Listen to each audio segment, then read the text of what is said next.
नाव के सहारे घर घर जाकर लोगों तक खाने पीने का सामान पहुंचाया जा रहा है। कई हजार परिवारों ने राहत शिविरों में शरण ले रखी है। ये हालात यूपी के मथुरा जनपद के हैं।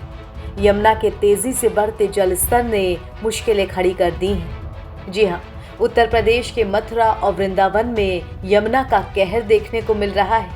यमुना का जलस्तर खतरे के निशान के ऊपर है। पानी शहर में प्रवेश कर चुका है और निचले इलाकों में खेत खलियान, घर मकान से लेकर मंदिर स्कूल तक सब कुछ डूब चुके हैं। हजारों लोग पलायन को मजबूर हैं। बांके बिहारी को जाने वाले वीआईपी मार्ग पर 4 से 5 फीट तक पानी भरा है। स्थानीय लोगों के साथ साथ पर्यटकों को भी मुश्किलों का सामना करना पड़ रहा है। हालांकि पुलिस प्रशासन की तरफ से राहत और बचाव कार्य भी जारी है। इस बीच यमुना नदी में आई भयानक बाढ़ का जायजा लेने के लिए वृंदावन के प्रसिद्ध संत प्रेमानंद महाराज भी बाहर निकले। आपको बता दें कि प्रेमानंद महाराज एक स्टीमर पर सवार होकर यमुना के उफनते पानी को देखने पहुंचे। इसका वीडियो सोशल मीडिया पर वायरल है। इस बार का मॉनसून कहर बनकर टूटा है। मथुरा में 1978 के बाद आई बाढ़ के बाद पहली बार यमुना इतने रौद्र रूप में है। 2023 में आई बाढ़ का रिकॉर्ड तो पहले ही टूट चुका है। वर्ष 2010 में यमुना में आई बाढ़ से भी अधिक पानी इस बार सड़कों पर आया है। जलस्तर खतरे के निशान 166 मीटर को पार कर 166.67 मीटर पहुंचा हुआ है। यमुना किनारे के बाजारों में पानी आने से स्थिति बिगड़ चुकी है। कई ऐसे स्थान हैं जहां जलस्तर कई घंटों तक 167.64 मीटर तक स्थिर रहा। अब नाव के सहारे घर घर जाकर बाढ़ में फंसे लोगों तक राहत पहुंचाई जा रही है। तो तबीयत खराब है तो आप बाहर चले, हम तो इलाज कराएंगे। नहीं बाबा, मेरा हाथ के बीमार है, इलाज होता है। चलो वैसे ठीक हो? कितने लोग हैं? 3 लोग। ला भैया। अच्छा, हो गया वजन, हो गया वजन। आप कुछ वजन हो गया।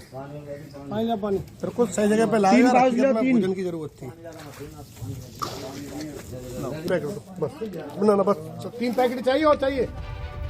इसके अलावा कई परिवार ऐसे भी हैं जिन्होंने राहत शिविरों में शरण ले रखी है। देखने से लगता है कि गांव के गांव इन शिविरों में आ बसे हैं। इससे ये भी अंदाजा लगता है कि पानी ने कितनी दूर तक पहुंचकर सालों का अपना रिकॉर्ड तोड़ा है। अब जब तक पानी नहीं उतरेगा, लोगों का ठिकाना इन्हीं शिविरों में रहेगा, जहां खाने पीने और बाकी सब की व्यवस्था की गई है। यमुना में एक अप्रत्याशित सी जल स्तर में वृद्धि आई थी, जो 8 बजे हमारे जनपद में वृंदावन में पीक आई थी, जो 167.67 तक पीक पहुंची। उसके बाद हर घंटे लगभग 1 से 2 सेंटीमीटर नीचे आना शुरू हो गया और ये 167 यानी खतरे के निशान तक कल शाम तक पहुंच जाएगा। उसके बाद धीरे धीरे 3 से 4 दिन में जलस्तर नीचे उतर जाएगा। जो लोग बाढ़ क्षेत्र में फंसे थे उनको सभी को रेस्क्यू करके शेल्टर होम्स में ले आया गया है। अब हम 2 स्तर पे काम कर रहे हैं। सभी शेल्टर होम्स में हम तीनों टाइम खाना दे रहे हैं। उसके साथ साथ अभी भी जो लोग अपने घरों में रुके हुए, जो नहीं निकलना चाह रहे थे या जिनके घर में पानी नहीं था, गलियों में पानी था, उन लोगों को हम अब एक एसडीएम, एक लेखपाल और उसके साथ साथ कम से कम 500 लंच पैकेट, केले, पार्ले जी, दूध, ये सारी चीज़ें रख के भिजवा रहे हैं। हमारे वृंदावन में 5 नाव इस तरह की उतर रहे, 2 जा चुकी हैं, 3 अभी जा रही हैं। इसी तरह जयसिंहपुरा में और हमारा जो लक्ष्मी गार्डन के पीछे वाला औरंगाबाद का क्षेत्र है वहाँ पर, उसके बाद फिर यमुना पार वाला जो लक्ष्मी नगर वाला क्षेत्र है वहाँ भी टीमें इसी तरह से उतरी हुई हैं। इसके अलावा जो ग्रामीण क्षेत्र भी हैं वहाँ भी इसी स्तर का हम लोग प्रयास कर रहे हैं। किसी तरह से किसी को पैनिक या परेशान होने की आवश्यकता नहीं। जिलाधिकारी महोदय के शासन के निर्देश के क्रम में सब लोग मौके पर हैं, सब लोग लगे हुए हैं। कोई भी घर नहीं जा रहा है, इस उद्देश्य से कि जो हमारा बाढ़ में पीड़ित व्यक्ति है उस तक राहत पहुँचाने की हम लोग सैलरी लेते हैं और उन तक राहत पहुँचा के ही हम लोग अपने घर जाएँ। देखिए, लगभग 40 टीमें हैं जो हमारे लंच पैकेट और अन्य चीज़ों के वितरण के लिए लगी हुई हैं। नाव, स्टीमर, ट्रैक्टर, इन चीज़ों के माध्यम से। और लगभग हमारे 23 शेल्टर होम काम कर रहे हैं, जिसमें से 3-4 शेल्टर होम तो ऐसे हैं जिसमें 1000 प्लस लोग हैं। गुरुकुल शेल्टर होम में हमारे 1000 के आसपास गाय और बछड़े और पशु इत्यादि हैं। इसके अलावा जो हमारे क्षेत्र में लोग काम कर रहे हैं, लगभग सभी विभाग इस समय लगे हुए हैं। कल तक एग्जाम था इसलिए कुछ लोगों को छोड़ा गया था, लेकिन आज से वो सब लोग भी हमारे साथ हैं, लगे हुए हैं।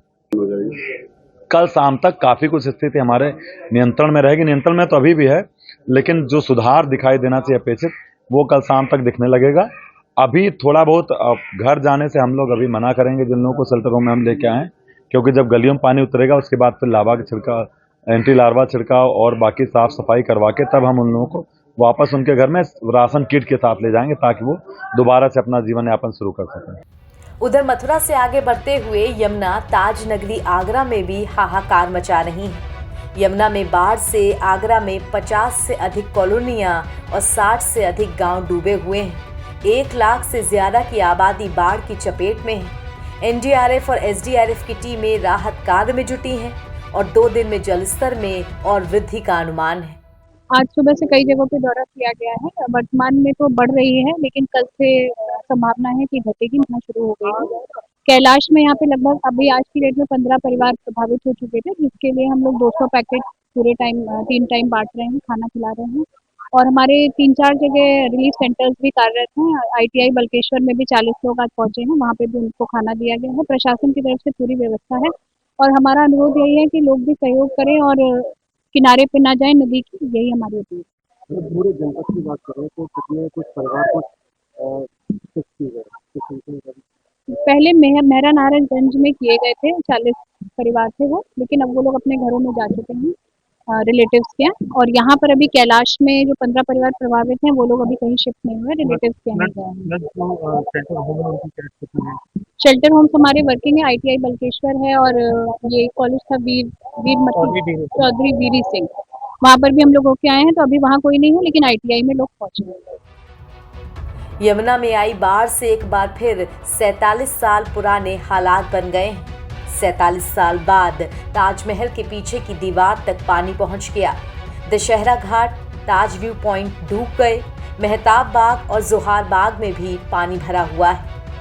आगरा में बाढ़ के चलते एक मंदिर की दीवार ढह जाने से लोगों के बीच हड़कंप मचा।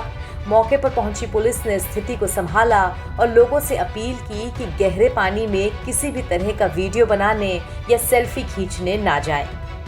मुझे लगभग 6:30 बजे के आसपास सूचना प्राप्त हुई कि बल्केश्वर के पीछे जो बाउंड्री वॉल है वहाँ पर वो गिर गई है और कुछ लोग डूब गए। तो तत्काल पुलिस प्रशासन और विधायक जी भी यहाँ पहुँच गए, मेयर, नगर आयुक्त, सब लोग यहाँ आ गए और हम लोगों ने पूरा चेक किया है। इसमें स्थानीय गोताखोरों को भी लगाया गया है, साथ में NDRF की टीम भी लगाई गई है।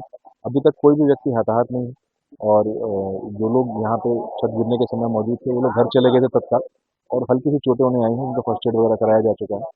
फिर भी हम लोग एहतियातन चेक कर रहे हैं और इस पूरे एरिया को हमने बैरिकेड कर दिया है ताकि कोई भी व्यक्ति यहाँ पे और ना आ पाए। इसमें पुलिस और नगर निगम दोनों तरफ से ड्यूटियाँ हमने लगा दी हैं यहाँ पर। और जनता से अपील मेरी यही है कि क्योंकि यमुना उफान पे है, ऐसे क्षेत्रों में ना जाएं आने वाले कुछ दिनों में, जहाँ पर आपको लगता है कि यमुना ज़्यादा है, नॉर्मल से सिचुएशन से ज़्यादा हाइट पे बह रही है, ऐसी जगहों पर ना जाएं। सेल्फी खींचने या फोटो खींचने के चक्कर में ना रहें यहाँ पे, ताकि किसी भी और घटना को रोका जा सके। इस बार के मॉनसून ने यूपी के कई जिलों में अपना प्रकोप दिखाया है। प्रयागराज एक बार फिर बाढ़ की चपेट में है। बीते 2 महीनों में ये 5वीं बार है जब गंगा और यमुना नदियों का जलस्तर इतनी तेजी के साथ बढ़ा है। इससे शहर के निचले इलाकों में तबाही सी मची हुई है।